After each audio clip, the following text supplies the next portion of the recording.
Hey everyone, this is Roy, a third year student at Pamantasan ng Kabuyao.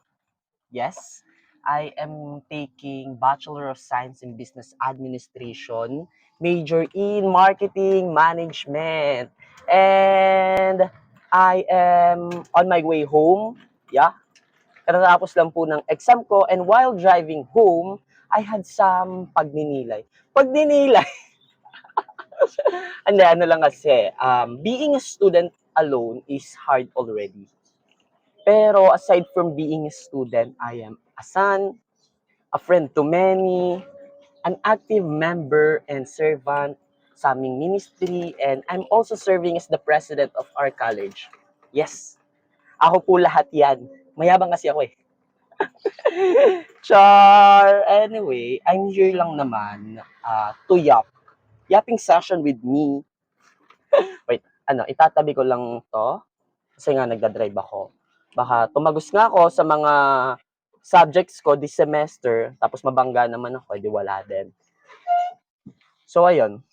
Today is May 8, 2026. Katatapos lang ng finals exam namin. Yup, tapos na ang final exam. Meaning, fourth year na ako. Hala, fourth year na ako. Na para bang sigurado na. Siyempre naman, sigurado na tatagos ako. And ayun, kanina while submitting my final exam nga, napabuntong hininga ako like at napasabi na lang totoo, napasabi na lang talaga ako na tapos na. Next chapter na ako. Then paglabas ko ng classroom, napalook back talaga ako sa kung ano na ba yung mga na-achieve ko or napagdaanan in life.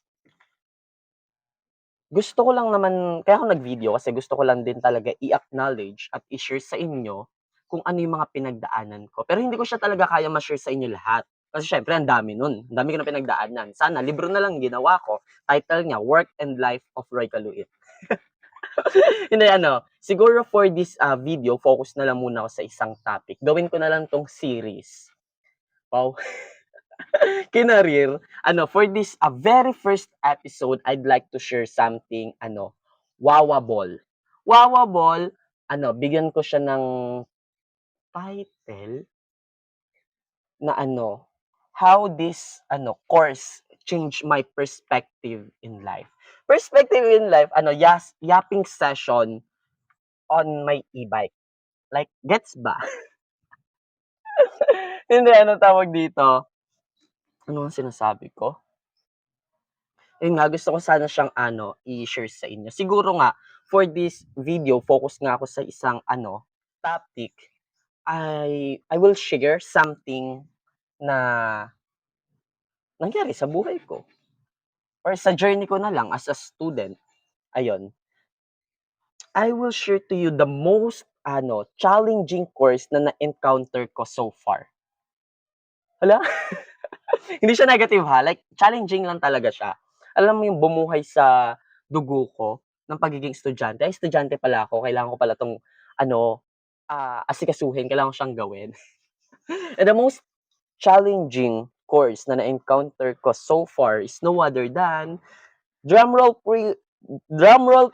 And the most challenging subject na na-encounter ko so far ay tanan! Distribution management, you.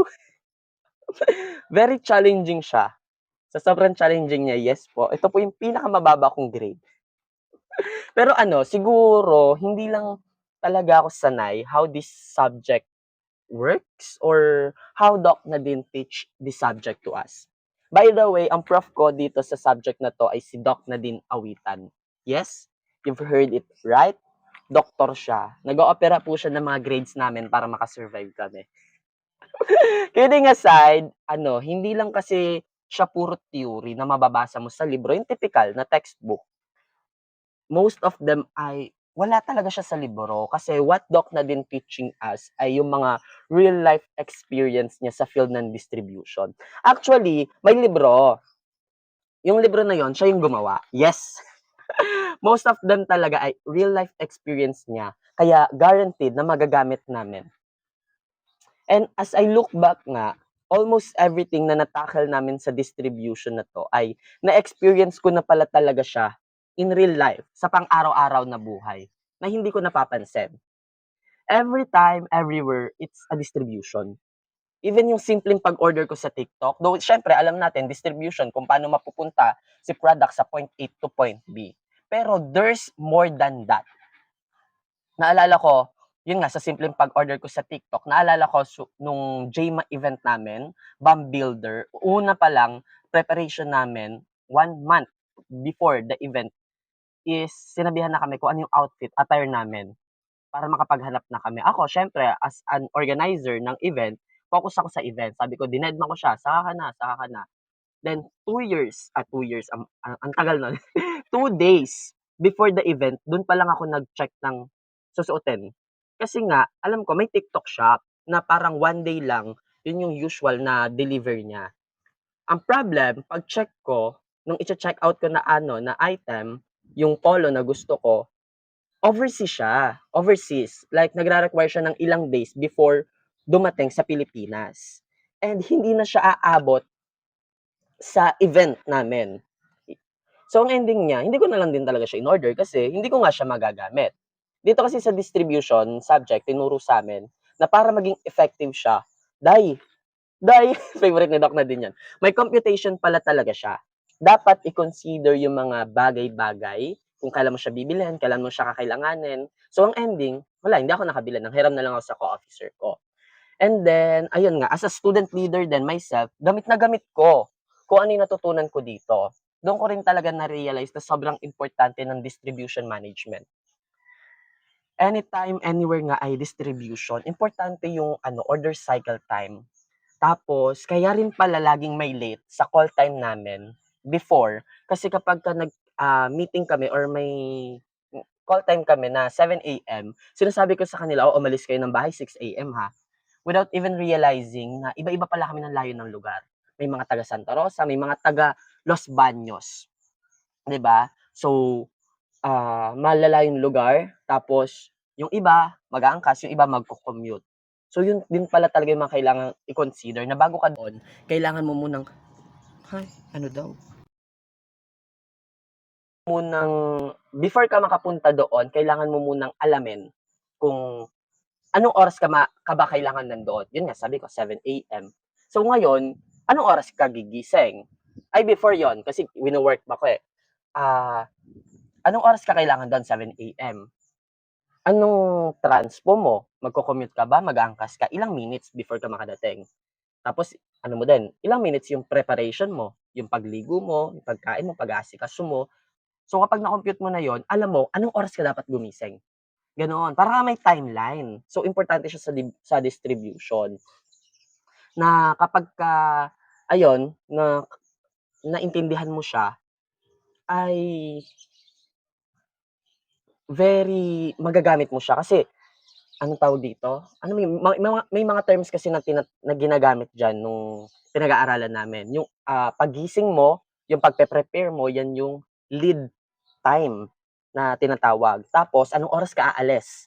ETD, estimated time of departure. Tapos gaano ka katagal yung biyahe, yun yung transit time, at yung anong oras ang dating mo or yung ETA, estimated time of arrival. Na kapag ka na-master mo yon, certified, may time management ka na rin. Kasi madalas nga pag may delay, domino effect yan. I couldn't afford delays talaga sa schedule ko kasi nga sobrang dami kong responsibilidad sa buhay. So distribution management made me realize na a well-planned thing will result in an excellent output. Oh, panis, English yon. Kagaya ngayon, may special activity kami sa distribution. Sa sobrang dami ko rin na ginagawa, as much as I want to prioritize this, may mga prior commitment na rin ako. Pero deadline is deadline. So, kinompute ko. Winork back ko na naman siya ulit. Kailan yung deadline? Inalam ko kung gaano ba katagal mag-video, gaano katagal mag-edit, gaano katagal mag-upload sa Google Drive and etc. Kaya alam ko kung kailan dapat ako mag-video, which is today. So, dito kasi sa subject na to, tinuruan talaga kami na maging on time. Abaday! Day ka talaga, sasayaw ka talaga kapag late ka pumasok. Sa klase ni Doc na din. Pero ayun nga, discipline lang din talaga yung tinuturo. Kasi nga, ito, According to Doc Awitan 2026, o panis may RRL, kahit gaano kaganda yung output mo, kung lagpas na yan sa deadline day, hindi na yan kailangan. Sabi nga ay, wait lang, ano to? Kinabisado ko yun.